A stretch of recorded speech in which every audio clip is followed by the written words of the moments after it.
Good evening friends. आज हम लोग का टॉपिक है बैलेंस ऑफ पेमेंट। ठीक है। काफ़ी बार आपने न्यूज़ में सुना होगा कि भाई बैलेंस ऑफ पेमेंट क्राइसिस आ गया था 1991 में। ठीक है। इसको हिंदी में भुगतान का संतुलन भी कहते हैं। ये भुगतान का संतुलन, ठीक है, संतुलन। तो देखिए, नेम जो क्या बोलता है, बैलेंस ऑफ पेमेंट या भुगतान का संतुलन, ये नाम ही काफ़ी है इसको समझने के लिए। देखिए, संतुलन कब भी क्या होता है, संतुलन का जब हम मतलब कुछ कंपेयर करते हैं हम लोग, है ना, ये तराजू है मान लीजिए, संतुलन ये बैलेंस मतलब ये यहाँ 1 किलो है, यहाँ 1 किलो अनाज है, ठीक है, तो ये बैलेंस है। ठीक है। अगर ये अनाज 2 किलो हो गया तो ये नीचे आ जाएगा, ये ऊपर आ जाएगा। ठीक है। तो इसी तरह से यहाँ पे जो बैलेंस ऑफ पेमेंट होता है ना, ये फिनेंशियल ट्रांजैक्शन को डिनोट करता है। ठीक है। FT, financial transaction between what, India से या एक कंट्री से दूसरे वर्ल्ड को, इंडिया टू वर्ल्ड। ठीक है।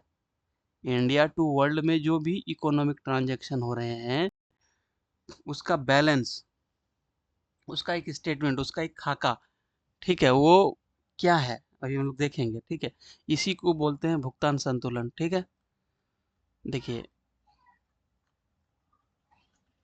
भुगतान मतलब कुछ पे करना।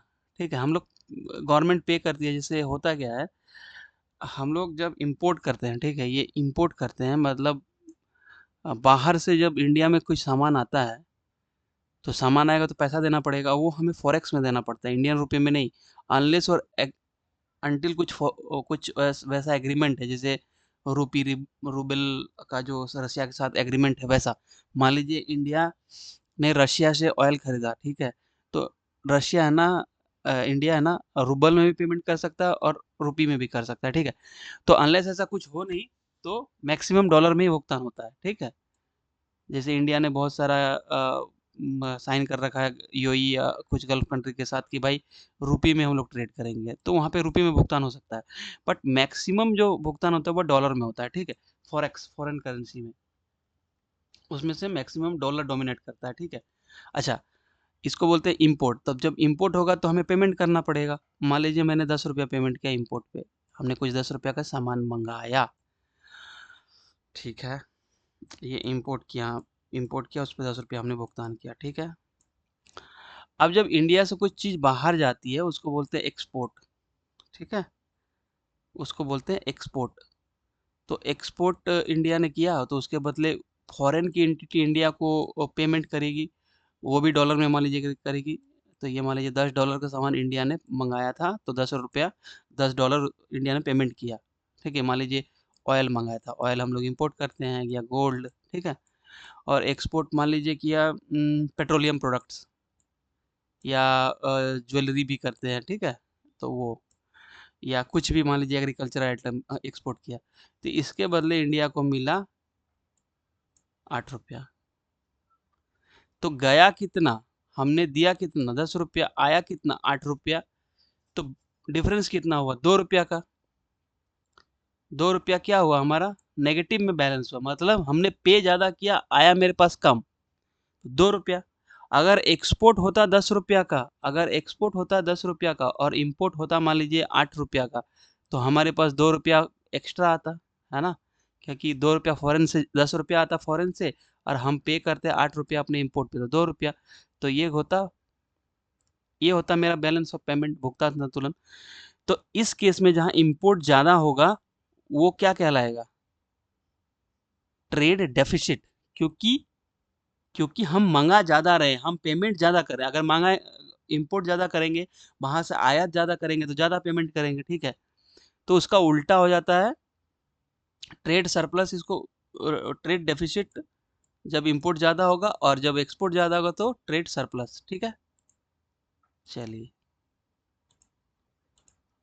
तो ये तो मान लीजिए समझ गए होंगे कि इम्पोर्ट होता है तो हम लोग पे करते हैं फॉरेक्स में, एक्सपोर्ट करते हैं तो हम लोग अर्न करते हैं। ठीक है। इसीलिए गवर्नमेंट एक्सपोर्ट सब्सिडी देती है कि आप ज़्यादा से ज़्यादा एक्सपोर्ट करो, ताकि हमारा फॉरेक्स बढ़े। अभी इंडिया का फॉरेक्स कितना है चेक कीजिए, लगभग $700 बिलियन है। ठीक है। तो ये था भुगतान पेमेंट का। पेमेंट मतलब साधारण लेन देन नहीं, इंपोर्ट एक्सपोर्ट वाला पेमेंट। मतलब बाहर से जो, सिर्फ इंपोर्ट एक्सपोर्ट नहीं, बाहर से जो भी आता है, हमने बाहर से लोन लिया, एफडीआई आया या एफआईआई आया, ठीक है, फिर आपका एक्सटर्नल कॉमर्शियल बोरिंग बोरोइंग हुआ जो हमने पढ़ा था लास्ट लेक्चर में, ठीक है, वो सब चीज़ें जैस जितना भी पैसा बाहर से आएगा और जो हम इंडिया से बाहर देते हैं इन द फॉर्म में भी, अफ्रीका को लोन दिए और हो सकता है हम यूएस से लोन लिए, तो सबका जो मिला-जुला के प्लस माइनस होगा उसी को बोलते हैं बीओपी, ठीक है? उसी को बोलते हैं बीओपी या भुगतान संतुलन, ठीक है? ये आप आई थिंक समझ में आ गया होगा, ठीक है? आप देखिए, ये मेन था ये समझना, ठीक है? देखिए हिंदी में है क्या भुगतान संतुलन भाई? ये जो भुगतान संतुलन है क्या बीओपी? ये जो हमने लिखा है ना भुगतान संतुलन, ये क्या है कि भाई मतलब एक फाइनेंशियल ईयर में, एक वर्ष की अवधि के दौरान, ठीक है? एक वर्ष की अवधि के दौरान कोई देश, है ना, शेष विश्व के साथ जितना भी लेन-देन करता है, कोई देश शेष विश्व के साथ जितना भी लेन-देन करता है, ठीक है? ये देखिए यहाँ पे, शेष विश्व के साथ जितना भी लेन-देन करता है भाई, मतलब लेन-देन मतलब आर्थिक लेन-देन, फाइनेंशियल या इकोनॉमिक ट्रांजैक्शन, उसी को व्यवस्थित रूप में वर्णन करना, सिस्टमैटिक रिकॉर्ड के जैसा वर्णन करना क्या कहलाता है? बैलेंस ऑफ पेमेंट, ठीक है? इंग्लिश में देखिए, balance of payment of a country can be defined as systematic statement, मतलब व्यवस्थित वर्णन, ठीक है, विवरण, सिस्टमैटिक स्टेटमेंट ऑफ व्हाट, इसमें कीवर्ड है systematic statement of what, all the economic transaction of a country with rest of the world, ठीक है। तो पेन थोड़ा सा इसमें ये हो गया है, इकोनॉमिक ट्रांजैक्शन, ठीक है, इकोनॉमिक ट्रांजैक्शन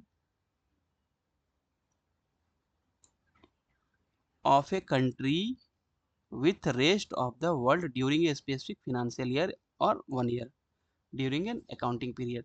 तो मतलब कोई भी देश विश्व के दूसरे देशों के साथ कितना आर्थिक लेन देन किया है उसका एक खाका, उसका एक सिस्टमेटिक रिकॉर्ड क्या कहलाता है? हमारा बैलेंस ऑफ पेमेंट, ठीक है। अब देखिए, देखिए ये इंडिया है हमारा प्यारा भारत, ठीक है, एक ये रेस्ट ऑफ द वर्ल्ड है, ठीक है, ये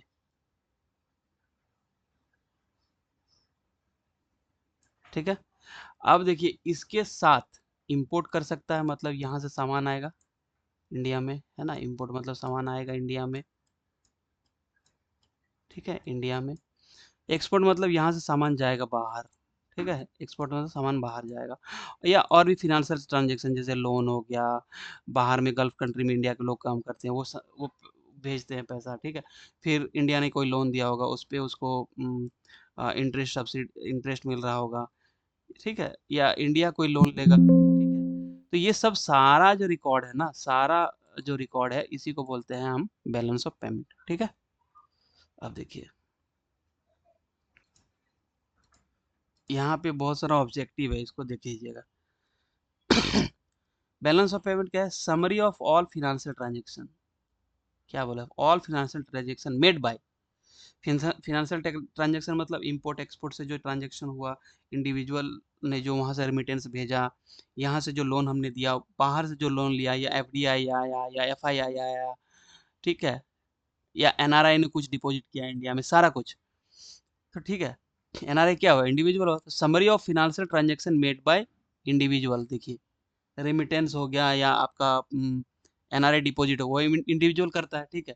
फिर corporate funds, external commercial borrowing के रूप में कॉर्पोरेट फंड लोन लेती है, या गवर्नमेंट कुछ लोन देती है, एक्सपोर्ट इंपोर्ट करती है, या इंडिविजुअल एक्सपोर्ट इंपोर्ट करता है, तो सब मिला के हमारा क्या कहलाता है? क्या कहलाता है? बैलेंस ऑफ पेमेंट, ठीक है।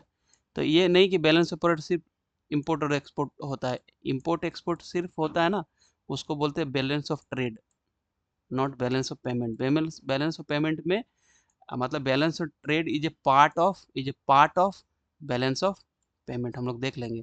Balance of trade is a sub part of balance of payment, ठीक है, बैलेंस ऑफ पेमेंट सारा कुछ आता है, इम्पोर्ट एक्सपोर्ट आपका, अ, जो कंपनी ने लोन दिया है, इंडिया ने लोन दिया है, सारा कुछ, ठीक है, फॉरेन डायरेक्ट इन्वेस्टमेंट सब कुछ, ठीक है। तो ये हो गया हमारा, एक याद हो गया ये चीज। अब देखिए, it includes all the external visible and non visible financial transactions. एक तो सिस्टमेटिक रिकॉर्ड हो गया, systematic record of what financial transaction made by financial systematic record of what financial transaction made by all individuals, corporate firms and government, ठीक है। अच्छा, ये जो transaction है ना, ये विजिबल भी हो सकता है, नॉन विजिबल। ये बड़ा अजीब सा लगता है नए नए लोगों को, भाई ये क्या बोल रहे हो नॉन विजिबल और ये सब चीजें। देखिए हम बता दें कैसे। एक्सपोर्ट इंपोर्ट भी ना दो तरह का ही चीज है, या जो भी आप जैसे गुड्स में आपने तेल मंगाया, गुड्स, या आपने जूता मंगाया, या आपने यहाँ से एग्रीकल्चरल प्रोडक्ट्स भेजा, वो क्या हो गया, गुड्स, वो दिखता है, विजिबल हो गया, ठीक है।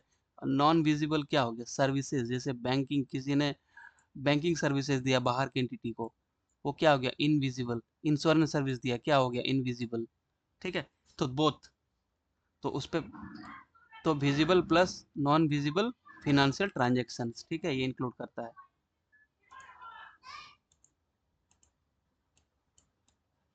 उसके बाद देखिए,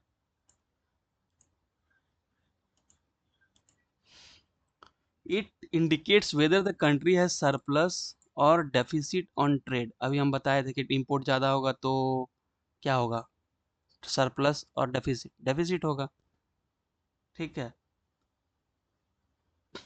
ये क्या बोलता है कि जो इन आपका जो विजिबल ट्रांसफ़र है या नॉन विजिबल ट्रांसफ़र है, ठीक है, या कैपिटल ट्रांसफ़र है, तीनों का जो सम है ना, तीनों का जो आपका बैलेंस है, मतलब या तो पैसा ज़्यादा आएगा या एक्सपोर्ट होगा। इन तीनों टर्म में, विजिबल, इनविजिबल और कैपिटल में, अगर एक्सपोर्ट ज़्यादा है इनपुट से, इन तीनों चीज़ों का यदि एक्सपोर्ट ज़्यादा हुआ है तो क्या कराएगा, ट्रेड सरप्लस। और अगर इंपोर्ट ज़्यादा हुआ है तो क्या कराएगा, ट्रेड डेफिसिट, ठीक है। अब देखिए, इसमें से ऑब्जेक्टिव क्वेश्चन निकल गया होगा आपका, ठीक है। क्या है आपका बीओपी, क्या है, ठीक है, कौन कौन सा कंपोनेंट होता है, ठीक है। अब देखिए, थोड़ा और एलाबोरेट देखेंगे हम लोग। ये क्या है ना, बीओपी एक अकाउंट है कंट्री का, करेक्ट बात है भाई। हमारा जो बैंक अकाउंट होता है कैसा होता है, ये क्रेडिट हो गया प्लस, ठीक है, और डेबिट हो गया माइनस भाई।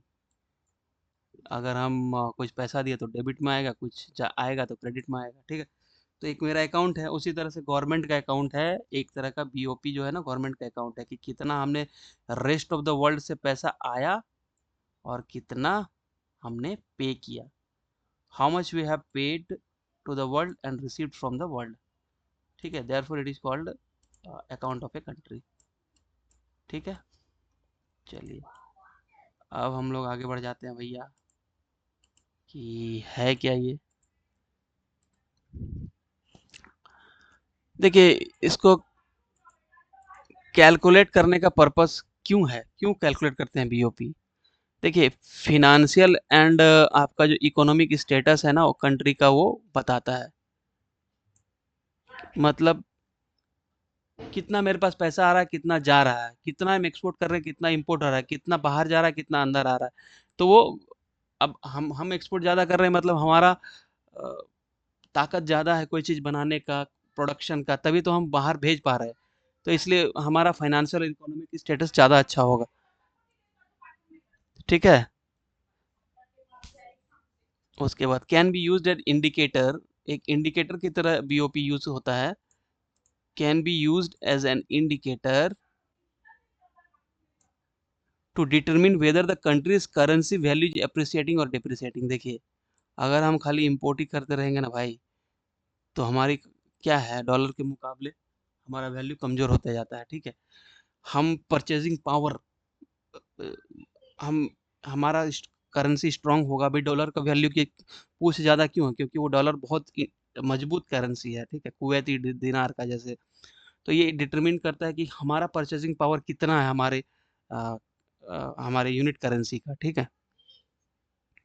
अच्छा, ये अगर ये दिखाएगा, जब बीएपी मतलब दिखाएगा कि कितना पैसा अंदर आ रहा है, मतलब इंडिया में कितना बाहर जा रहा है, तो ये क्या दिखाता है, इकोनॉमी स्टेटस दिखाता है। तो वो हेल्प क्या करेगा गवर्नमेंट को अपना ट्रेड पॉलिसी और फिजिकल पॉलिसी को स्ट्रॉन्ग करने में, कि भाई आप इस तरह से अपना फिजिकल पॉलिसी बनाओ ताकि हमारा एक्सपोर्ट ज़्यादा हो, ठीक है।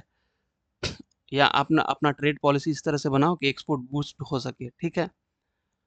अच्छा, ये क्या और क्या करता है, इंपॉर्टेंट इन्फॉर्मेशन देता है, किस लिए, इकोनॉमिक डीलिंग्स का, वही ऊपर वाला जो हमने देखा था अभी, ठीक है, कि भाई हम किस देश के साथ क्या इंपोर्ट कर रहे हैं, कैसे एक्सपोर्ट कर रहे हैं, कितना पैसा आ रहा है, कितना जा रहा है। तो ये क्या बताता है, दूसरे कंट्री के साथ हमारा इकोनॉमिक टाई अप कैसा होना चाहिए, ठीक है।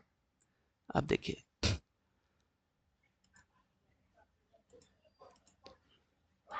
बीओपी क्या है, एक सिस्टमेटिक रिकॉर्ड है, economic transaction of what, systematic record of economic transaction with in a specific period of time, ठीक है, तीन चीज,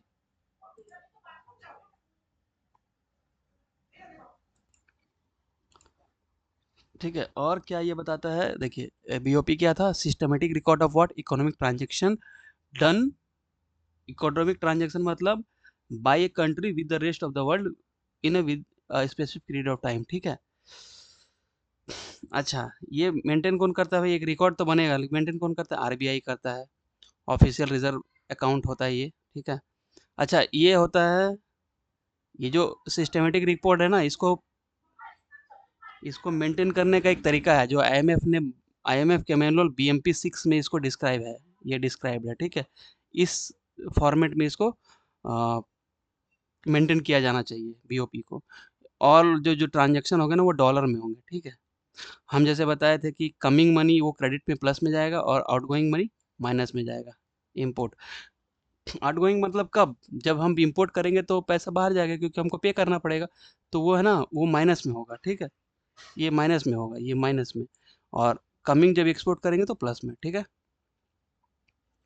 देखिए, जैसे हम लोग इंपोर्ट करते हैं मिनरल फ्यूल, है ना, James, precious metals, electric machinery, equipments, ठीक है, बड़ा बड़ा मशीन, है ना। एक्सपोर्ट क्या करते हैं, refined petroleum, diamonds, package medicaments, jewellery, rice, agricultural products, ये सब चीज़, ठीक है। यहाँ पे एक चीज़ इंटरेस्टिंग चीज़ है, वर्ल्ड का जो बीओपी होगा ना, वर्ल्ड का जो बीओपी होगा वो ज़ीरो होता है। क्यों, क्योंकि एक का इंपोर्ट दूसरे का क्या होगा, एक्सपोर्ट होगा, है ना। एक का इंपोर्ट क्या होगा, दूसरे का एक्सपोर्ट होगा, मतलब पूरा वर्ल्ड में एक्सपोर्ट इक्वल टू इंपोर्ट हो जाता है, ठीक है। एक ही पैसा तो इधर से उधर जा रहा है ना, किसी से पैसा आ रहा है, किसी के पास जा रहा है, ठीक है। फिर वो किसी और के पास जाएगा, फिर वहां से किसी और के पास जाएगा, कोई कर्जा लेगा तभी तो कोई कर्जा देगा, ठीक है। तो इसलिए बीओपी क्या होता है, जीरो होता है वर्ल्ड का, ठीक है। ये इंपॉर्टेंट है, ठीक है, यहाँ लिखा हुआ है, a debit of a country becomes a credit of another, ठीक है। और बीएमपी 6 ये याद कर लीजिएगा। अब देखिए, बीओपी जो है ना, इसका कंपोनेंट होता है, जैसे हम लोग बजट में देखे थे ना, वैसे ही बजट में क्या देखा था, रिसीट और expenditure, revenue received, capital received, revenue expenditure, capital expenditure. उसी तरह से करंट अकाउंट और कैपिटल अकाउंट, ठीक है। इलेबोरेट वे में बाद में देखेंगे हम लोग, अभी देख लेते हैं। करंट अकाउंट में दो पार्ट हो गया, विजिबल और इनविजिबल। विजिबल मतलब जैसे हम बताए थे ना कि कुछ भी जो दिखता है उसका ट्रेड करना, उसको मर्चेंडाइज मतलब कहते हैं, मर्चेंडाइज कहते हैं, जैसे एक्सपोर्ट इंपोर्ट ऑफ गुड्स। अच्छा, इनविजिबल जैसे banking services, telecom services, insurance services. फिर एक होता है फैक्टर इनकम, फैक्टर इनकम मतलब एम्प्लॉय कंपनसेशन, ठीक है, जैसे प्रॉफिट, इंटरेस्ट, डिविडेंड, है ना, ऑन द एसेट अब्रोड, बाहर में कोई जो है सो हमारा कुछ एसेट है, उससे जो हम कहीं पे इन्वेस्ट कर रखा है, मान लो गवर्नमेंट ने, उससे जो पैसा आता है वो चीज़, ठीक है, मतलब कहीं पे इन्वेस्टमेंट किया हुआ है, कोई ऑयल रिफाइनरी खरीदा हुआ है, उस पे जो पैसा आएगा वो सब, ठीक है। उसके बाद देखिए, एसएफटी याद कर लीजिएगा, सर्विस फैक्टर इनकम और ट्रांसफ़र। ट्रांसफ़र में क्या हो गया, कोई गिफ्ट कहीं से ग्रांट मिल गया या गिफ्ट मिल गया, कोई कम मान लो यूएस ने इंडिया को कुछ गिफ्ट दे दिया या ग्रांट दे दिया। रेमिटेंस मतलब आपका जैसे इंडिया इज टॉप जो है ना रेमिटेंस एक्सेप्टर है, मतलब सबसे ज़्यादा इंडिया को रेमिटेंस प्राप्त होता है वर्ल्ड में। तो जैसे गल्फ कंट्री है ना, गल्फ कंट्री में इंडिया के लोग रहते हैं, वो बाहर से पैसा भेजते हैं, ठीक है, तो वो चीज़ हो गया। फिर कैपिटल अकाउंट में, ये तो करंट अकाउंट का पार्ट हो गया। अब कैपिटल अकाउंट में क्या है, इसको इस तरह से याद करना है। गुड्स तो एक पार्ट हो गया, और इनविजिबल में क्या हो जाएगा, विजिबल प्लस इनविजिबल। विजिबल में गुड्स हो गया, इनविजिबल में एसएफटी, सर्विसेज फैक्टर इनकम और ट्रांसफर। सर्विसेज में क्या हो गया, बैंकिंग और टेलीकॉम हो गया, ठीक है, बैंकिंग और ये आपका सॉरी बैंकिंग एंड टेलीकॉम हो गया ये, ठीक है। फिर फैक्टर इनकम ये हो गया आपका, फैक्टर इनकम है ना, जो फैक्टर इनकम मतलब हम ना हमारा जो आपका बाहर में हमने इन्वेस्टमेंट किया उससे जो पैसा आएगा, ठीक है, ये फैक्टर इनकम, ठीक है। उसके बाद देखिए आपका ट्रांसफ़र है ना, ट्रांसफ़र मतलब गिफ्ट ग्रांट या जो इंडिविजुअल रेमिटेंस देता है वो। फिर देखिए कैपिटल अकाउंट में है ना, इसमें मेनली होता है बाहर से मतलब लोन तरह का चीज़ होता है। इसमें क्या हुआ, इसमें क्या हुआ कि करंट अकाउंट में मेनली कि हम लोग ट्रांसफ़र पेमेंट, एक्सपोर्ट इंपोर्ट पे बात करते हैं, ठीक है। कैपिटल अकाउंट में जैसे मेनली होता है बल्क ट्रांजैक्शन, जैसे एफडीआई, एफपीआई, लोन आ गया, गवर्नमेंट ने लोन दिया या कंपनी ने लोन ली, ठीक है।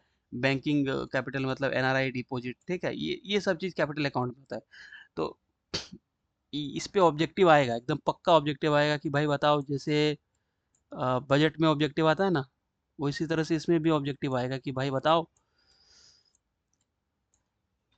जैसे बजट में लोन जो या रिकवरी है, किसका पार्ट है, लोन देना किसका पार्ट है, लोन लेना किसका पार्ट है, इंटरेस्ट पेमेंट रेवेन्यू एक्सपेंडिचर है कि कैपिटल एक्सपेंडिचर है, डिफेंस डिफेंस का सर्विस है ना, उस पे खर्चा जो होता है वो रेवेन्यू एक्सपेंडिचर है कि कैपिटल एक्सपेंडिचर है, ठीक है। डिविडेंड, ठीक है, वो किसका है आपका, रेवेन्यू रिसिप्ट है कि कैपिटल रिसिप्ट है। तो उसी तरह से एफडीआई किसका है भाई, फॉरेन इन्वेस्टमेंट कैपिटल अकाउंट का पार्ट है। लोन किसका है, कैपिटल अकाउंट का। तो जो भी एक तरह से जान लीजिए कर्जा टाइप का आपको दिखे ना, वो कैपिटल अकाउंट का पार्ट होता है। ऐसा नहीं है, ऐसा नहीं है, लोन मतलब लोन इंडिया देती भी तो है, थोड़ी ना खाली लेती है। बट याद रखने के लिए अगर लोन टाइप का कुछ दिखे तो आप उसको कैपिटल अकाउंट हमेशा टिक कर दीजिएगा, ठीक है। चलिए अब हम लोग एक-एक करके इसका देखेंगे, कैपिटल अकाउंट क्या है, करंट अकाउंट क्या है, आपका करंट अकाउंट को मतलब एक्सपोर्ट को बूस्ट करने का, करंट अकाउंट को मजबूत करने का क्या तरीका है। करंट अकाउंट को बूस्ट करना मतलब एक्सपोर्ट को बूस्ट करना, मतलब इंडिया में पैसा आना, उसका क्या-क्या तरीका है, कैसे होगा, ठीक है। तो ये सब चीज़ हम लोग देखेंगे, ठीक है। और एक चीज़ देख लेते हैं, यहाँ से हम लोग आगे बढ़ेंगे नेक्स्ट लेक्चर में।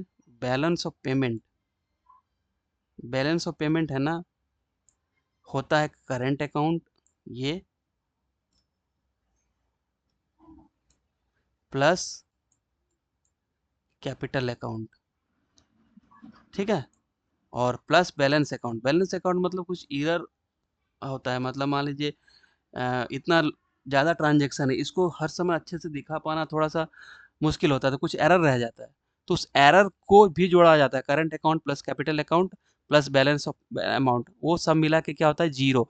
ज़ीरो क्यों होगा, देखो ज़ीरो इसलिए होगा क्योंकि देखिए कितना पैसा मैंने आया, कितना गया, प्लस और माइनस, ठीक है, और बैलेंस उसमें से थोड़ा बहुत जो एरर ओमिशन रह गया, सब मिला के ज़ीरो ही तो होगा, ठीक है। इस सब का जो जोड़ होता है ना बीओपी का, ये ज़ीरो होता है, ठीक है। अगर ये 10 रुपया है मान लीजिए, या नेक्स्ट लेक्चर में इसको बढ़िया से देख लेंगे तो समझ में आ जाएगा, ठीक है। अभी तक यही याद रखिए, इसका कंपोनेंट डेफिनेशन क्या है, ठीक है, कुछ ऑब्जेक्टिव इसमें से, ठीक है, फिर हम लोग बाद में देखेंगे, ठीक है। इस फिगर को भी याद रखिए, और मेंस में आएगा इस फिगर को जरूर बनाइए, ठीक है। बैलेंस ऑफ पेमेंट के पास इंडिया, वर्ल्ड का हल्का सा world, rest of the world लिख दीजिए, एरर दिखा के दिखाइए, ठीक है। इतना तो आप डायग्राम नहीं बना पाएंगे। चलिए तब तक के लिए good night, bye bye, thank you so much.